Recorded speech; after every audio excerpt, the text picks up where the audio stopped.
Hello, my name is Brad Welkus with Network Pipeline, and we do WhatsUp Gold Training, technical support, and implementation for you.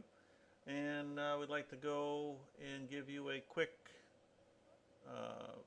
video demo of some of the training that we go through. And one of these, we're going to go through the program options and just show you what's involved with going through program options when you do your implementation and some of the tips and tricks that you might consider. Here on screen here you can see I've got a demo installation and I've got my devices and they've already been deployed. So let's just go to configure, program options. Under program options we've got 7 different potential categories that you can alter or modify in your installation. General has our enabling of the polling engine. We can also enable actions, enable performance monitors, enable What's Virtual event collection if you own the What's Virtual product, throttle pings so you can do more activity within a shorter time period and not get any false positives, operate in FIPS 140-2 mode, which requires a restart.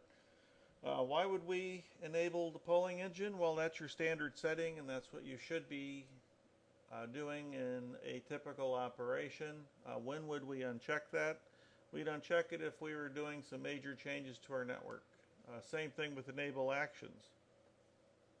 By enabling actions, we're allowing email, SMS messages, program actions to take place, web alarms to take place. But if we're making a lot of changes in our network, we may want to uncheck that.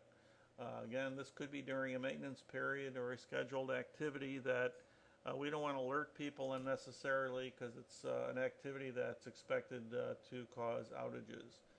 Enabling the performance monitors, you may be getting shy on database space. You may have the SQL Express installed with the 4 GB limit on your database. So you may be reaching your ceiling and you wanted to disable that for the time being until you can move to a full-blown SQL Standard or Enterprise Edition.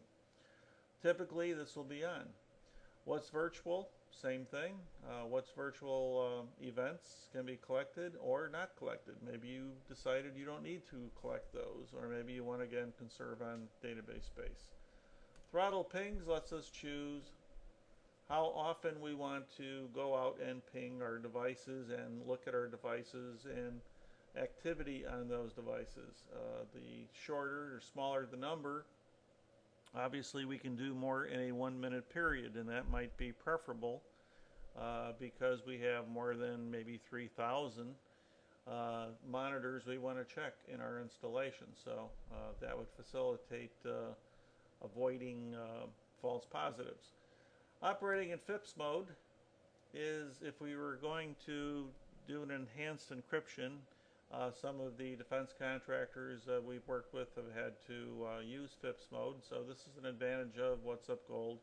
The encryption requires that all your credentials are heavily encrypted and meet FIPS 140-2 requirements, which is a government standard for encryption. Device states allow us to look at the different device states, number one, and see what they actually represent. When we see a device, like in the background, 10.10.01.30 is in red. So it's been down at least 20 minutes as an example. So these are backgrounds to visually key us and tell us what the problem might be on a particular device. For example, up responding, this is up responding for the first 5 minutes. Now what I've done here in up at least 5 minutes, I've reduced the size of the icon, I edited it so that the icon's radius is smaller and therefore hidden since the device is operational. Therefore the devices you see in the background have been up for more than 5 minutes and I don't see the big green diamond behind it. So this way I can look more for color oriented devices indicating that they have an issue. And besides, I get to look at my icons. So one of the little tips that you can do here is use your snip tool and create a new image and copy this image and use it as a legend, for example, in your background on your screen so people can understand what exactly these visual states are conveying. So we won't do that here, but that's certainly something you can consider. All right, passive monitor listeners, we have three types. The trap, SNMP trap, if we look at that, we're going to turn on listening on port 162 for SNMP traps sent by the target devices. This way we can understand if a device has a power supply problem or authentication issue, up or down link. We can also accept unsolicited traps. These are traps that we haven't planned for nor defined in our trap library, passive monitor library. And we can also forward traps and unsolicited traps to another device by IP address and a different port potentially. So we'll have this turned on. Accepting unsolicited traps, a little warning there that could cause a flood of traps coming to you that you may not be expecting, and increase the size of your database. Some people consider this also a potential denial of service attack that could be done just by the sheer volume of traps being sent to you in the network. Okay, syslog, much the same.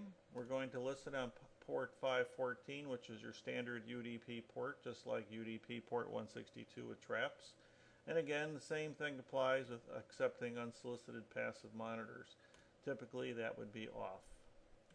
Windows event log is usually on by default, so I'm starting my listener, and I'm going to check every 60 seconds to see if my connection's up so that I can potentially pick up on a Windows event that might be of specific interest to me, and I define those. And if you take our class or do our video training, which we offer through WugWorks, we can give you more detail.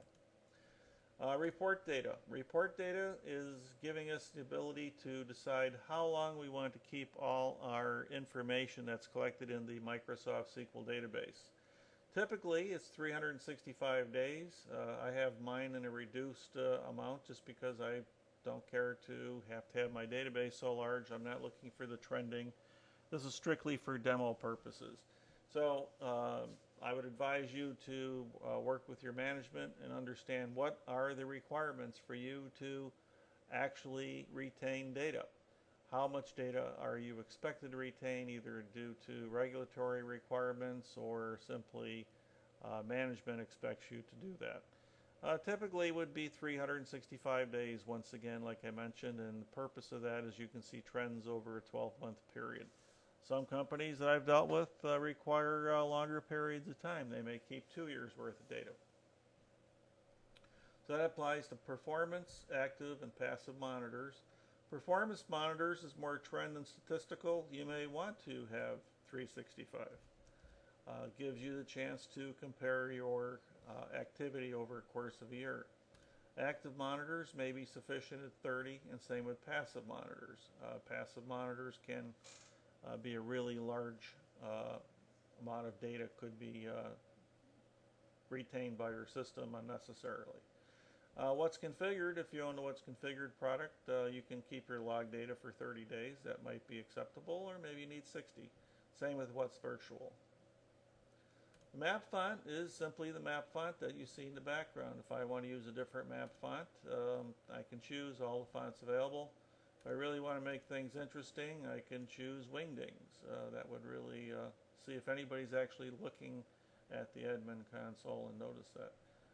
It's a minor joke there. So, okay, you can pick point size, bold, or italic. Regional allows us to choose our time formats. This is for reporting purposes and whether or not we want to use a 24-hour clock. You might notice that the WhatsUp Gold timestamps are using the machine's date and time, and so it's critical that you sync up your time with a valid time source and match up with the rest of your network. Central site configuration we'll discuss in a different video, but this is just a quick overview of program options. We go into more extensive detail in the actual class. We invite you to contact us. We can give you more information about the class itself. We offer it online. We come to your office, and we also offer our class now in a video format via the WugWorks tool. So you can have up to 4 people trained for a fraction of the cost that you would pay otherwise, either to the manufacturer, Ipswich, or save some money even from us by doing the video training. So I'll look forward to hearing from you. We can be reached at area code 561-395-1201. Thank you.